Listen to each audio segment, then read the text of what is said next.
So I'm sure we're all familiar with Mario's level design. The way a level will introduce one or two concepts in a safe environment, and gradually develop those concepts, making them more difficult as the level progresses. I think we can all agree that this is a genius way to make levels that are accessible without sacrificing a sense of difficulty or complexity.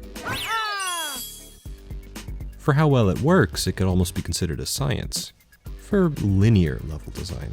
Truth be told, if you were to play a Sonic level after going through a bunch of Mario levels, you'd have a heart attack. Sonic levels are huge, non-linear, and throw a bunch of obstacles and hazards at you at what seems like a totally arbitrary frequency. There doesn't exist a clean difficulty curve in Green Hill Zone. Sometimes there are piranha badniks jumping up bridges. Sometimes there are platforms moving up and down in between spikes. Sometimes there are bottomless pits. You can't pin any one thing down.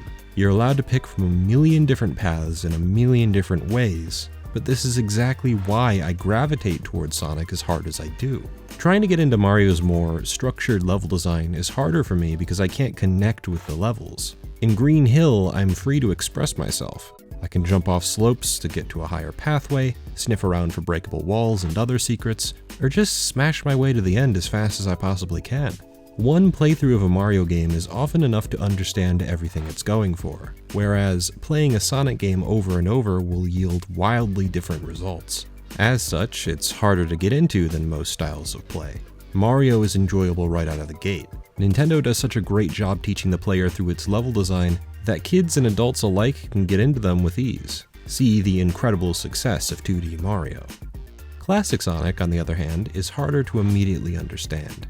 I didn't give it the chance it deserved for years after my first couple playthroughs were tainted by what I saw as cheap difficulty or nonsensical level design. The more I played, the more I understood it, and the more I preferred it to Mario.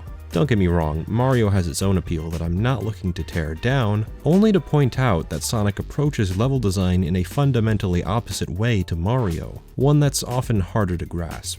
It's no coincidence that bad levels came out of the classics, as there are more variables out of the player's control. Sonic moves faster than Mario, so automatically you have to give him more space to play in, which then means you can't guide the player through the level in the same way a Mario or a Donkey Kong could. That's why Sonic seems so alien, but why so many people love his style of design. You simply don't get it anywhere else.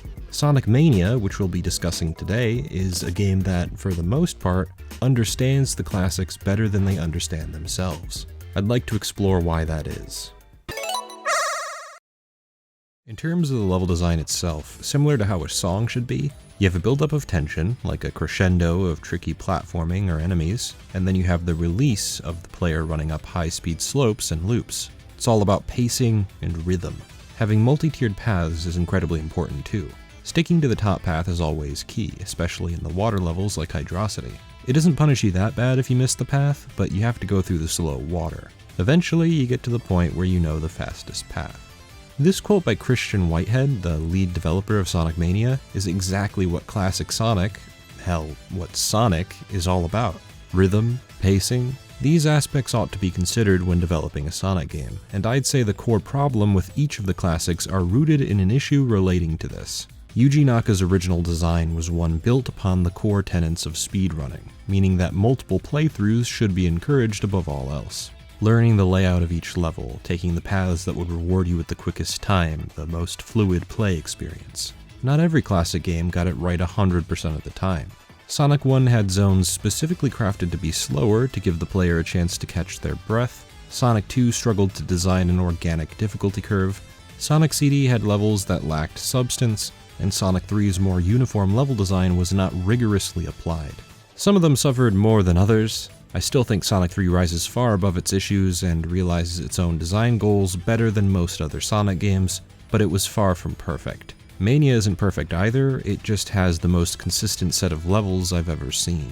Each zone seems to fit a distinct category. Green Hill style open air multiple pathways that bounce back and forth organically, and a flying battery style set of disconnected linear pathways that you choose from several bottlenecks.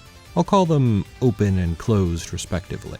The open levels range from Green Hill to Stardust Speedway to Oil Ocean, while the closed levels range from Flying Battery to Press Garden to Titanic Monarch. Not all of the zones in a particular category are exactly the same. For example, while Metallic Madness may focus on more strict platforming challenges as a closed stage, Press Garden is less concerned with strict platforming, instead opting to play around with bouncy stage gimmicks. Green Hill and Stardust Speedway are both open levels, but Stardust Speedway is clearly much larger than Green Hill, especially the second act. In fact, Stardust Speedway best exemplifies the often stark changes that occur within the zones themselves. Green Hill Act 1 is more or less a recreation of the best aspects of the original 3 acts mashed into one, while the second act is a much larger version of that original philosophy. Chemical Plant Act 1 is more or less the same as it was across both acts in Sonic 2, with a focus on using the level geometry to your advantage to weave between the different pathways and collect secrets. However, Act 2 is far more vertical and plays with a stage gimmick befitting of a more vertical trajectory. Act 2 is still consistent with the Act 1 philosophy, you just travel in a different direction. As a result, it's hard to exclusively peg any one zone or act into any of the said categories, but for the purposes of this video, it'll be much easier to put them into one or the other for the sake of discussion. While they're both a different type of level, I think they scratch some essential Sonic itches. Both open and closed levels tend to have areas that prioritize speed, whether that be through a scripted stage gimmick or the actual level geometry. Both of them have a ton of secret special stages and elemental shields that will be useful in different ways depending on the stage, and they have at least a decent amount of platforming to break up the faster segments. All of them have the essentials, but they often tackle these components in a unique way. Green Hill Zone is an open level with tools that focus on moving Sonic forward: springs, zip lines, tubes, and loops. Though there is a lot to explore, obstacles surface to ensure that the road ahead isn't as simply crossed as it often was in Sonic CD. Buzz bombers complicate aerial movement, springs can bounce you back the way you came, and spikes are plentiful on both the upper and lower pathways. It's about moving forward at a quick pace, stopping for secrets should they present themselves, and making it to the end while avoiding the obstacles specifically placed to halt that pace. Studiopolis is also an open level, but instead of focusing on movement first and foremost, it's more about traversal. Special bumpers and hanging enemies will grant you access to higher pathways that are only temporarily accessible. Falling light fixtures and walkways are your challenge to not only find a way up, but to stay up. There are chances to fall from grace in Green Hill, but they aren't as easy to identify as they are in Studiopolis, where one delayed jump may mean that you've forsaken a higher pathway with better access to extras and often a quicker path to the end. Enemies in Studiopolis are less a threat to your speed and more an annoyance befitting of their design. The paparazzi insect badniks are there to pester you and nothing more. The hanging electric badniks are there to surprise and irk you, nothing more. This string of electric badniks are supposed to act as makeshift platforms to a secret area. However, it comes just after a burst of speed and may take players off guard if they can't react in time. Again, it's about getting Sonic where he needs to go as quickly as you can, rather than avoiding obstacles to your forward progression. Both champion open level design, but go about it in subtly different ways that make them distinct from one another. Let's do the same with a few closed levels. Flying Battery is a set of disconnected pathways bridged together by several bottlenecks. You can isolate each bottleneck as it's clear exactly where each of them are located. For the most part, your progression along every pathway will have a set end goal with very little to distract you from it. Instead of a series of lines that all intersect at will, this time you have a series of lines that may jut off every now and then, but will ultimately loop back to a main pathway. Act 2 highlights this the clearest when you're outside the ship itself. There are tons of little secret paths and floating life boxes you can throw yourself towards if you're skilled enough with your jump timing, and it's all threaded along a single path. It's a huge, densely packed level, but you take it in through set chunks of platforming. Each contained segment focuses on a set of platforming challenges across propeller poles and magnetic ceilings. It allows the zone to tightly script a set of high-speed platforming challenges without completely sacrificing the non-linear nature of Sonic. Learning these sections to clear them faster than ever before is just as viable as bouncing between different pathways to achieve the same effect. You can see this in a less obvious way in Press Garden. It's safe to say that although Press Garden is more open than the likes of Flying Battery and Metallic Madness, it is still a series of disconnected linear pathways bridged by a series of intersections. There's more open space within them, and plenty of chances to fall to a lower pathway. The key to it being a closed level is with the various funnels that each pathway will eventually link up with. You platform quickly across disappearing wood blocks and bouncy conveyor belts, you smash through ice blocks by freezing yourself or nabbing a fire shield. Getting frozen and falling down a set of loops, or finding your way out of an endless loop at the end of the first act are your sources of exhilarating speed, while the rest of the stage is focused on involved platforming.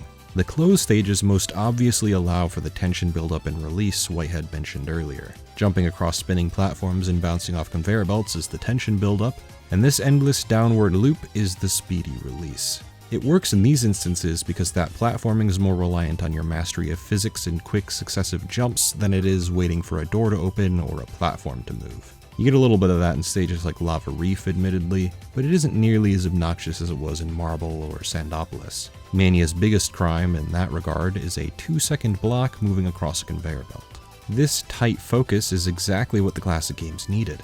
Both of these level types satisfy a niche specific to Sonic, and they give the playthrough a fantastic pace. It can be slightly overwhelming to have huge levels back to back without much substance, which is part of the reason CD felt so disorienting.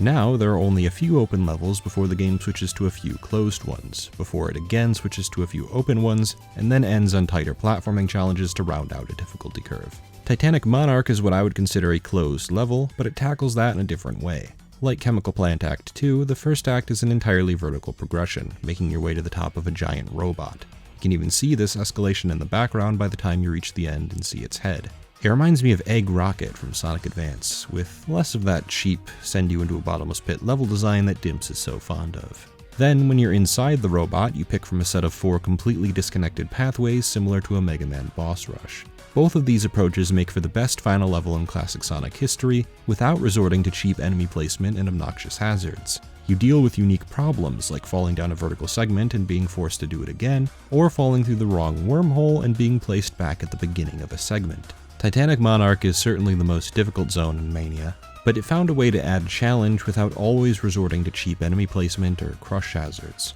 Every zone is fun to learn because each one offers a distinct feeling that another cannot, be it through the level type, the level geometry, the direction you progress, the obstacles in your way, the gimmicks you play with. Stardust Speedway is the biggest and most interconnected of any open level. Metallic Madness is a set of playful gimmicks to spice up the harder and more involved platforming. Oil Ocean is far more memorable in its creative interactions with the fire shield and a more forgiving set of enemies and behaviors. Sonic Mania has it all, which is why even after 40 consecutive playthroughs across different characters, I can still go again with relatively little issue. Now, it's important to remember that this is less about speed running, as in finding the one fastest path to the end, and more about speed running as in being able to get through any part of a level at a quick pace. That's why it's still important to have multiple pathways, even if some are slower than others, and to offer distractions from that core idea. Especially for first-time players, these moments of exploration can be some of the most fun when you're still getting accustomed to the controls, physics, and level design. What's so impressive about Mania is that most of its design choices seem to feed back into that initial philosophy described by Whitehead. Sonic's newly acquired drop dash, for instance, allows him to spin dash as soon as he lands from a jump. It may not seem like much, but it has quickly become my preferred ability for him, a way to set him apart from the rest. I love the Insta-Shield, don't get me wrong, but as a power-up exclusive to Sonic, I never quite understood. I really enjoy the gameplay applications of the Insta-Shield, but now that Mighty is in the series, it makes the power-up feel even less relevant. The drop dash solidifies Sonic's position as the speediest character. If you time this drop dash correctly, no longer do you have to worry about losing momentum from a weird jump. Trying to use this thing to quickly jump between even small platforms is a delight when you know what you're doing. It isn't an instant speed button either, because it isn't nearly as powerful as a regular spin dash, and if timed incorrectly on a slope, you'll end up losing more speed than if you had just landed normally. Trying to play any of the other games without a drop dash is distracting. It's that good. Why play as Sonic when Tails and Ray can fly, or when Knuckles can glide and climb up walls? It's because Sonic is still the best at keeping momentum. Sure, you can fly as Tails to get back up to a higher pathway you might have fallen off of, but that'll never be as fast as Sonic, who can drop dash right out of a lapse in judgment and keep trudging on at a quick pace. Tails' flight can't be cancelled immediately, you're just left floating in the air until you can touch the ground again. Knuckles will slide across the ground if you continue gliding, or come to a dead stop if you release the button in the air. With the exception of Ray, who has a steep learning curve, Sonic is the easiest and most efficient speed character. The elemental shields have been tweaked to make them unique for every character so that Sonic doesn't exclusively reap the benefits. You can burn the oil in Oil Ocean with the fire shield, for instance, or attach to magnetic surfaces with the lightning shield. Just means that picking up an elemental shield lets you affect or interface with any given level in a completely new way. I'd classify Mighty as a beginner-friendly character by contrast, as his abilities are mostly defensive in nature. He bounces off spikes, deflects projectiles like a shield when in a ball, and his bounce attack brings him to the ground instantly in the air, making precise platforming more manageable. I do enjoy using the bounce attack to break through the pipes in Chemical Plant quickly, or to shatter through a column of ice blocks in Press Garden. He just isn't anything special. I guess the fact that he was a recolor of Sonic is showing a little bit. Ray, on the other hand, has a lot of untapped utility. His flight is controlled by moving up or down in rhythm, which initially seems very similar to Knuckles' glide. Beyond the surface, however, you can use it to gain an insane amount of speed, or to quickly reach heights that Sonic and company can't reach with a normal jump. Basically, he's an untapped speedrunner's wet dream. Take a gander at some Stardust Speedway runs with Ray, and his identity becomes all the stronger.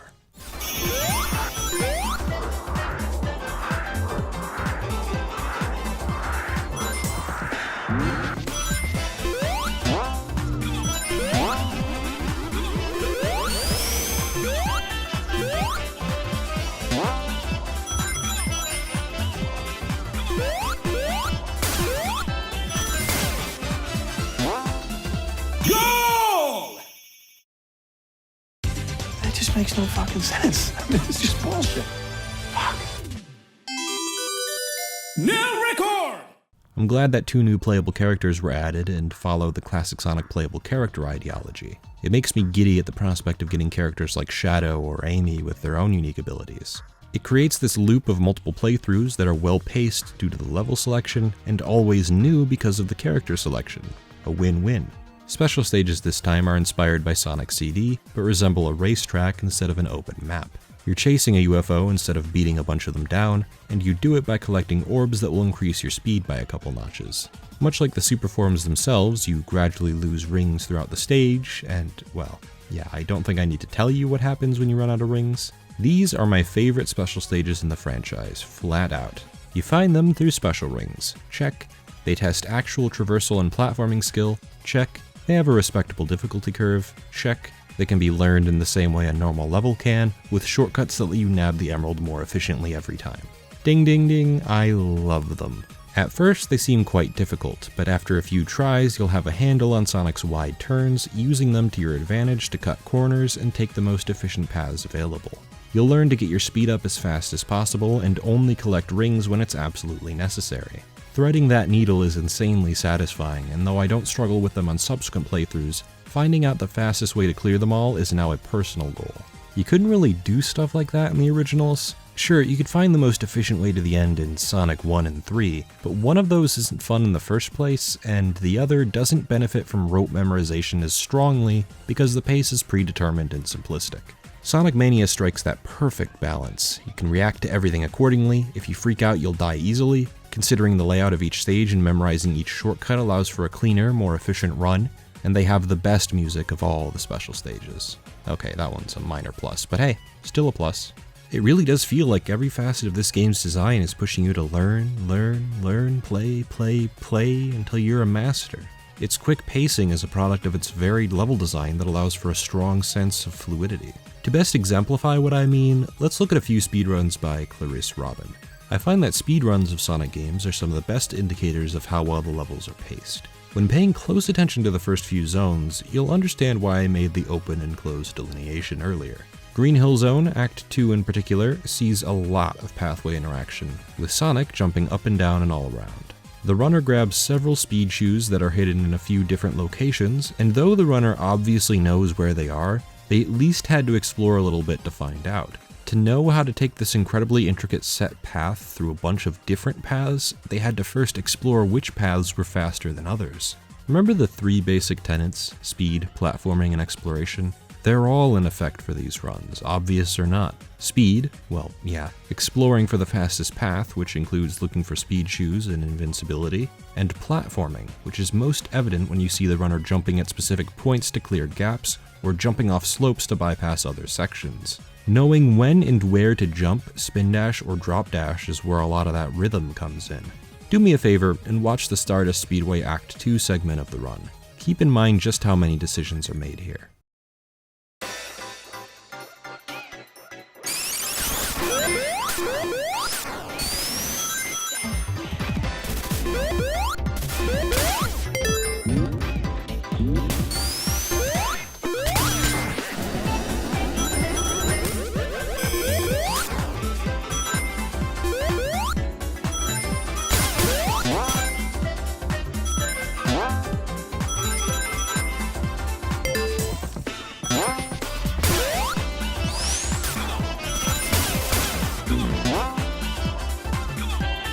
Alright, look at this sprite map now.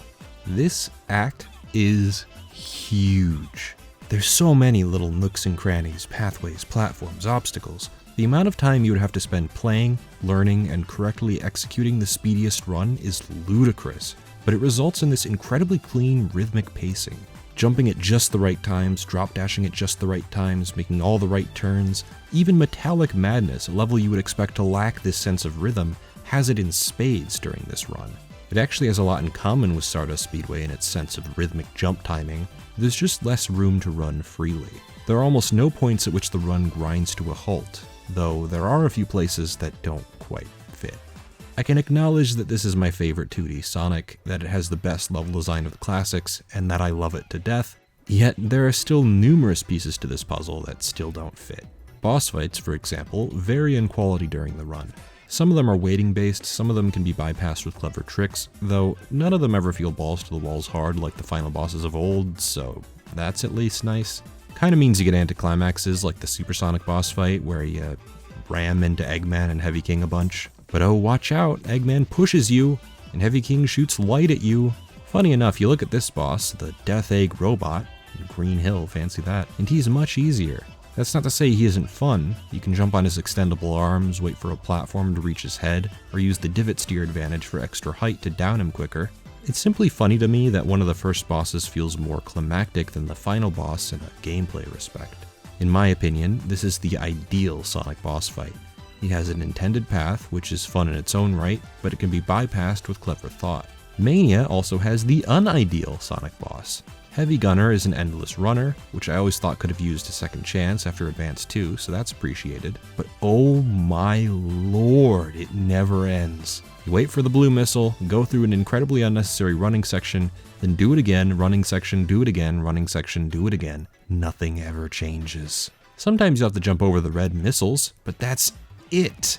And the pattern is repeated 4 times with 0 variation. It is a waiting-based slog of a fight that doesn't fit Sonic in the slightest. You can tell watching the run that this fight just doesn't fit. There's nothing the runner can really do outside of bypassing some of those scripted running segments. Here's the thing, each Mania boss is somewhere in the middle, closer to one end or the other. A bunch of them can be downed with clever thought, but it can often mean that you just bounce into them a bunch and they can't do anything. See this wrench robot in Oil Ocean. A lot of them are waiting based, prompting you to just damage tank and kill them before they can even get another attack off. To me, that signals weak boss design. I won't get into all of them specifically, since you can sort of deduce which boss fights I like and dislike based on the analysis I've done of each previous classic Sonic game, and by just watching speedruns in general. I would, however, like to provide a guideline to improve some of these fights in the future. First off, as cool a reference as it is, and as fun as Puyo Puyo is, the Mean Bean Machine boss fight is not conducive to repeat playthroughs. It's hard to separate this from other pace breakers, unfortunately. The random element means that sometimes it can go by quickly, and other times you'll just be screwed. Again, I don't really mind playing it myself, but for future games, bosses that hinge on massive amounts of RNG should probably be avoided. I think the endless runner style should stay, with a few tweaks to ensure that each boss has a proper sense of escalation and difficulty, and that they don't go on longer than they need to. Anything that even has a smidge of waiting should be kicked out the window. It just doesn't make any sense. I'm not saying every boss should be cheesed, but they should still have clever little exploits like the terrain during the Death Egg Robot or the brief vulnerability periods of the Weather boss. I'm even fine with stuff like the Underwater Turbine boss, where you need to send bombs behind you, but for the love of God, stop doing the same rotations. It gets old after a while. There needs to be enough to keep it interesting throughout, while also allowing you to keep active. I like timing-based challenges as long as there isn't excessive waiting. When you jump into Eggman's turbine mech, he doesn't get sucked up as fast as the bombs, so you need to judge the spacing correctly.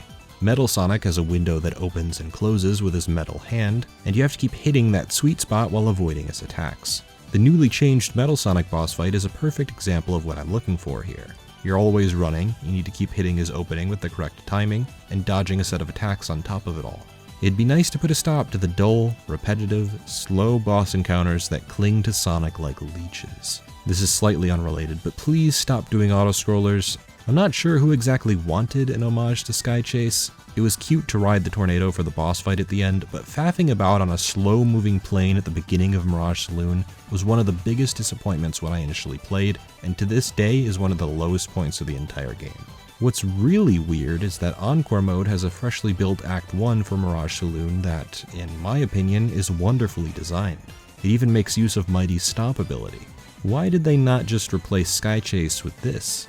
Encore mode is not much different than Mania mode, other than the aesthetic and some items changing location. The level layouts are the exact same, and so are most of the secret locations. It just swaps out which secrets are in which locations. Metal Sonic's entire boss fight was changed, so I don't see why they couldn't have just overwritten Mirage Saloon Act 1 and changed the color palette a little. I mean, I'd be content just playing Encore mode, but sometimes I don't want to have to deal with the character switching and would just like to do a clean playthrough with one character. It's just a big, weird, missed opportunity. These things don't really fit with what I believe Sonic's strength to be, and even outside of that, Mania still shirks a lot of the conventions established by Sonic 3 and Knuckles. Instead of 14 special stages to clear, there are only 7.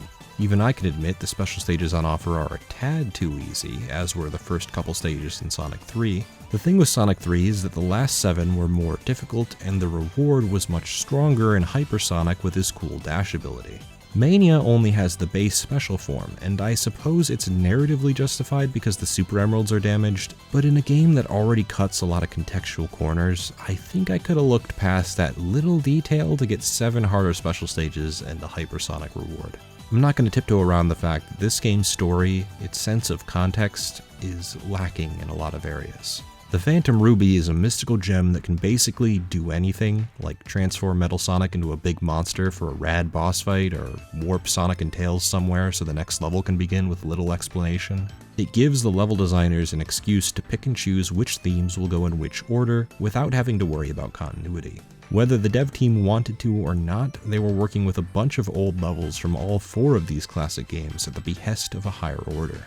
Without the Phantom Ruby, it'd be much harder to place these wildly varying classic levels. You have to keep in mind that Sonic 1 and 2 take place on different islands, Sonic 3 and Knuckles takes place on a floating landmass, and Sonic CD takes place on a small planet. You have to think about where the 4 new zones will fit into this mess. The Phantom Ruby is a fine way to achieve a somewhat sensible continuity.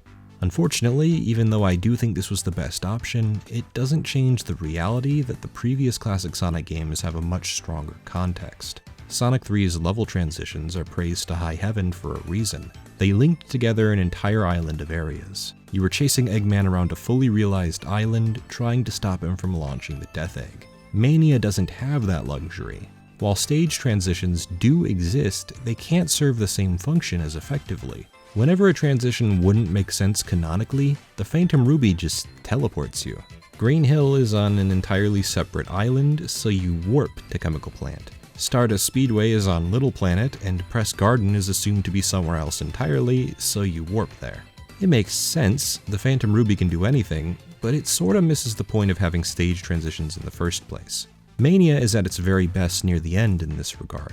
You take a submarine from Oil Ocean to Lava Reef, bridging the 2 islands. You can see Little Planet in the background of Lava Reef Act 2 and even fly up toward it during the boss fight. Transitioning to Metallic Madness makes a lot more sense then, and it gives Little Planet more purpose in the story than it had earlier. At the end of Metallic Madness, Eggman's plan hinted at in Stardust Speedway is fully revealed. He's building a giant robot, and the next zone is both outside and inside said giant robot. This is a nice tension build-up for the final encounter with Eggman and the hard-boiled heavies, until Sonic flies off to Mobius to join the Resistance and whatnot. Yeah, let's not get into that. The ending does feel a little half-baked because it needs to link up with forces. The bad ending is really short, with Sonic just jumping up into the air next to a title card after blowing up Little Planet, though the good ending is even weirder since Knuckles and Tails are just, well, they're sitting there and Sonic is gone. I do commend the effort to bridge the gap between Mania and Forces, but maybe it calls into question why Classic Sonic was in Forces in the first place, I swear, if the Phantom Ruby was solely included so it could link with Forces...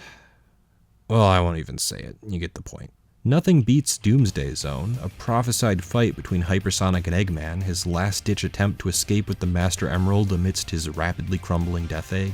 Mania goes for something similar, but the build-up isn't as strong. It seems as though the hard-boiled heavies have been working for Eggman the entire time, but all of a sudden near the end, Eggman and the Heavy King are fighting over the Phantom Ruby. They don't even fight unless you're Sonic and can trigger the super boss fight. Encore mode shows that Heavy King is still around and kicking, I guess, and seems to take place after Forces, even though Sonic is going through the exact same levels and bosses again. There isn't even a threadbare excuse like there was for Knuckles, you just kinda do it over. Which is strange because the Tyson Hesse Sonic Mania Adventures miniseries shows Sonic arriving back from Forces with his hand raised in a goodbye stance. Are we to assume that these are both the same? Sure, you could say the animation isn't canon, but the IDW comics are continuing the continuity of the modern games post-Forces, and I don't see why this short animation would even try to imply that it takes place after Forces if the Encore mode was already set to do the same thing. I know this seems like some heavy nitpicking, but Sonic stories have always been important to me, no matter how simple. As a series, it's shown an incredible willingness to provide a sense of context to each level that I appreciate and don't tend to get in other platformers. I see the skeleton of a great story here using an asymmetrical conflict, Sonic versus Eggman versus the hard-boiled heavies. Maybe then the Supersonic final boss would feel less like a formality and more like a climax to an ever-present story arc. It was and still is one of my favorite aspects of Sonic 3.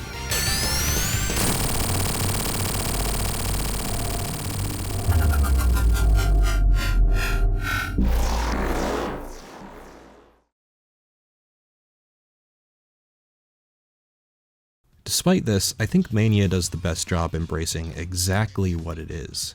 Earlier, I mentioned that it's a collage of new and old, and from a purely aesthetic standpoint, I have a fondness for that approach. Exploring Sonic's greatest hits means that you're playing out Sonic's greatest hits. It isn't nearly as original as any of the classics that preceded it, rather it's a compilation of everything that made him great.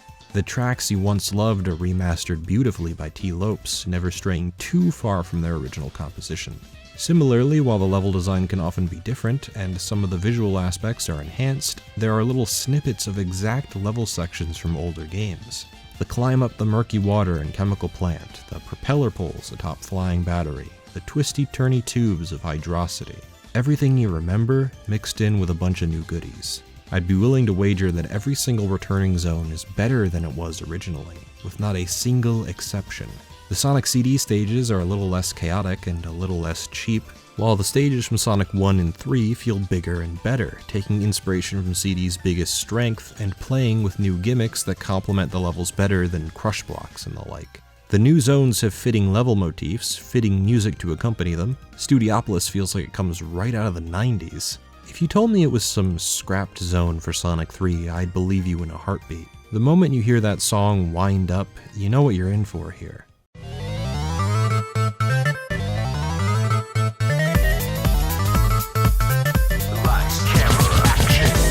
Really, when I think of it as a simple throwback to a bygone era, a mashup of Sonic's most iconic moments, it's easier to forget that it isn't as contextually sound or memorable on its own. What Sonic Mania has spawned is a sense of purity Sonic hasn't enjoyed in a very long time. Trust me, I've been with them for a very long time, and have enjoyed the renaissance of the Boost era, but Mania feels a little different. It seems to have united on all fronts, been enjoyed by many people who don't even play Sonic. I don't think I've seen something like this in a long time. Mania has some issues for sure, but none of those issues rise to the level of the frustrations I have with some of the recent modern Sonic games. I love watching this little mini-series taking full advantage of these characters and their expressiveness, watching Sonic eager to take on a powered-up Metal Sonic, and Tails' subsequent facepalm, watching Knuckles play overprotective Mother with the Master Emerald, watching them all hang out and eat chili dogs. This is what I've wanted from Sonic for a long time. You can see it in the games. Mighty's various idle animations and victory poses are extremely confident, Sonic's are impatient, Ray's are just cute. I want to see this gang go on more adventures, far away from the cringy one-liners and whatever passes as drama in the 3D titles. It's the happiest I've been with Sonic in a long time, and I think that alone deserves the most praise I can offer. What then does the future hold for our pudgy blue friend? It's safe to say that Mania was a success on all fronts, a critical darling, sold over 1 million copies less than a year after release, and that isn't even counting the additional sales that will surely accrue thanks to the release of Plus. Sega would be insane to not make a sequel, so here's what I'd personally like to see. 1. hidden zone entrances. Mario has level warps, why can't Sonic? As I said in my Sonic 2 video, it would incentivize exploration in a unique and surprising way. 2. Work on those boss fights. I know it must be hard to make them work with Sonic, but there has to be a way to make them work more than 50% of the time. 3. Let's break away from the classics and become something truly original. With this level design team, this composer, this art team, this programming legend, the key to making something even better is to give the project more creative freedom. A lot of this lies at the doorstep of Sega, and I'm hoping someone over there makes the right choice. Mania has already outsold the 2 most recent modern Sonic games, and while I'm not saying I want modern Sonic to die, I am saying that it would be ridiculous to abandon the highest rated and highest grossing Sonic game in years. Maybe I'm being overly optimistic here. Force has destroyed a lot of the goodwill I had built up over the years, but if Mania has shown me anything, there's hope for Sonic. God's willing, there's hope. This is the part where I thank a lot of people who give me money. I'd like to give some special shoutouts to Lord Arceus, Dominic Gendron Langla, Lucas Waldeck, Tabriz Sadiq, Vitros, Nicholas Ammond, I Enjoy Cereal, That Guy in the Store, Chuck Harkins, Andrew Newberry Davis, Cameron Douglas, B. Shimon, my own father, Pyrrhus Bordeaux, Duke091, and Christopher Knoll. Comment down below with your thoughts. I love having discussions. It's part of the reason why I even do this in the first place. I'll try to be responsive to as many comments as I can, and please be civil. My name has been KingK, and I certainly hope you have some well-deserved fun today.